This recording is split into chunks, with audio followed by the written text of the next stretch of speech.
धन्यवाद। महाराष्ट्रातील तमाम जनतेला महाराष्ट्र दिनाच्या हार्दिक शुभेच्छा।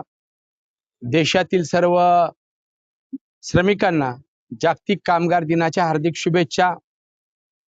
तसेच बुद्ध पौर्णिमेच्या देखील सर्वांना तमाम भारतीयांना हार्दिक शुभेच्छा।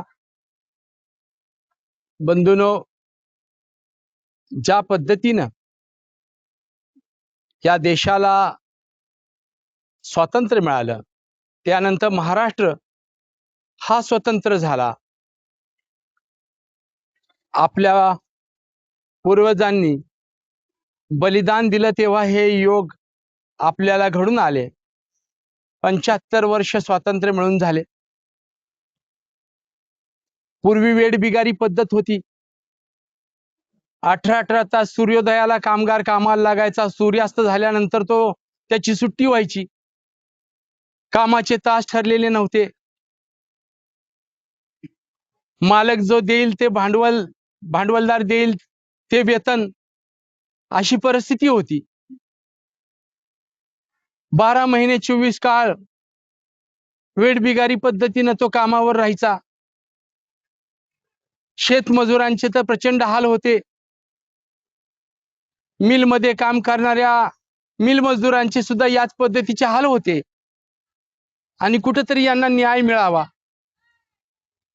कामाचे तास त्यांचे ठरवावेत, किमान वेतन त्यांचं ठरावं, याकरता संविधानानं आम्हाला कामगारांना, शेतमजुरांना संरक्षण देणारे कायदे आले।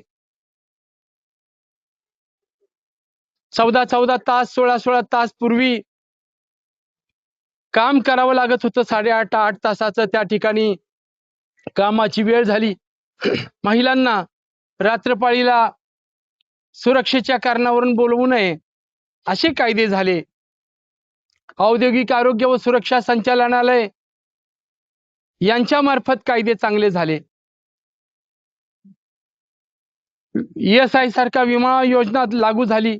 भविष्य निर्वाह निधी कायदा आला। हे सर्व मिळवण्यासाठी डॉक्टर बाबासाहेब असतील,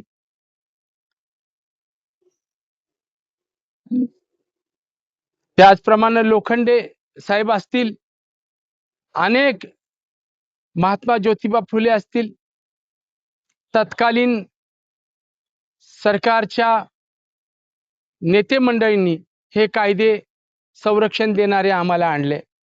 डॉक्टर बाबासाहेबांनी संविधानामध्ये आधार दिला, तेव्हा कामाचे 8 तास, प्रॉव्हिडंट फंड, ESI वगैरे हे सर्व आम्हाला मिळालं। आता 1970 साली कंत्राट नियमन आणि निर्मूलन कायदा आला। सरकार काँग्रेसचं होतं। तात्पुरत्या कामासाठी पूल बांधायचा असेल, इमारती बांधायच्या असतील, तात्पुरत्या स्वरूपाचं काम आहे, त्या ठिकाणी कंत्राटी कामगार लावावं म्हणून हा कायदा आला। परंतु त्यानंतर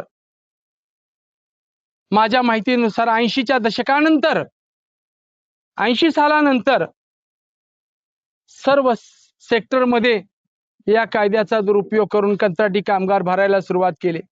संविधानानुसार मिळालेली आरक्षण गेली। कंत्राटीमुळं किमान वेतन गेलं, वेतन आयोग गेला, सगळंच गेलं।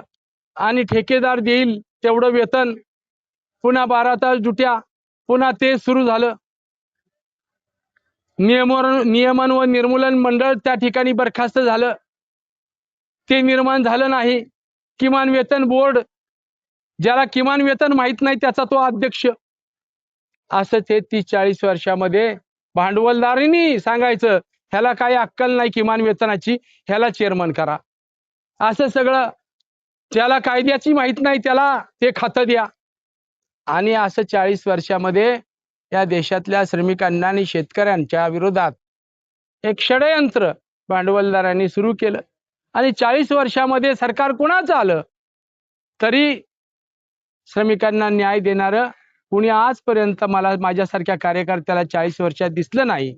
परंतु आता संपूर्ण 10 वर्षात पंतप्रधान नरेंद्र मोदी सरकार आहे. माझ्यासारखा कार्यकर्ता भारतीय जनता पार्टीमध्ये 10-11 वर्ष काम करतोय. यापूर्वीच्या सरकारांविरोधामध्ये सुद्धा मला आंदोलन करावी लागली. आजही परिस्थिती काही वेगळी बदलत नाहीये. आजही कायद्यांमध्ये स्थलांतर व रूपांतर बदलत आहे. हे करत असताना मला खात्री आहे एक युवा नेतृत्व या राज्यामध्ये देवेंद्र फडणवीस साहेबांच्या सारखं धडपडीचं नेतृत्व आहे.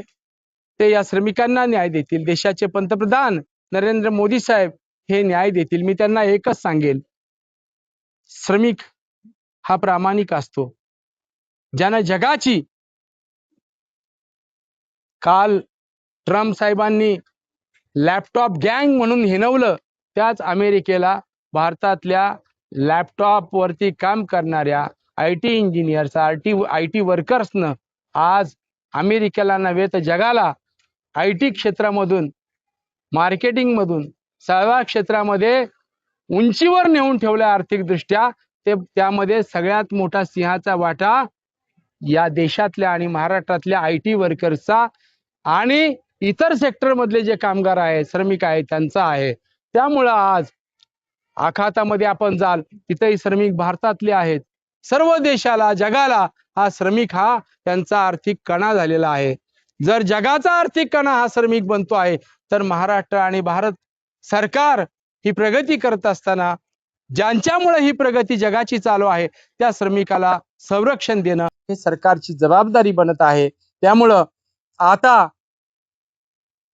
देवेंद्र फडणवीस सारखा एक तळमळीचा नेता आणि विकासाभिमुख चेहरा नरेंद्र मोदी साहेब पंतप्रधान हेच या श्रमिकांच्या पाठीशी उभे राहोत. एवढीच मी त्या ठिकाणी विनंती महाराष्ट्र दिनाच्या दिवशी करेन. ज्यासाठी बलिदान दिलं आमच्या पूर्वजांनी आणि आम्हाला देश आजाद करून दिला, महाराष्ट्र स्वतंत्र झाला, ते स्वातंत्र्य अबाधित राहो. मी एकच सांगेन जाता जाता, इमारती म्हणजे स्वातंत्र्य नाही, मेट्रो म्हणजे स्वातंत्र्य नाही. जेव्हा या देशातला श्रमिक शेतकरी स्वतंत्र होईल, तो स्वयंभू होईल, त्याच्या हक्काचे कायदे होतील, त्याच्या शेतीला हमीभाव मिळेल शेतकऱ्याच्या, त्या दिवशी शेतकरी आजाद होईल, श्रमिकाला कायदेशीर वेतन आणि संरक्षण मिळेल, त्या दिवशी तो आजाद होईल. आणि हा सदैव तुमच्या पार्टीच्या आणि पक्षाच्या आणि सरकारच्या मागे उभा राहील ठामपणे. ठेकेदार पक्ष बदलतील, जनता ही पक्ष बदलत नाही. जनता तुमच्या पाठीशी उभी राहील, श्रमिक तुमच्या उभ्या राहील. एवढंच या ठिकाणी सांगतो. नमस्कार.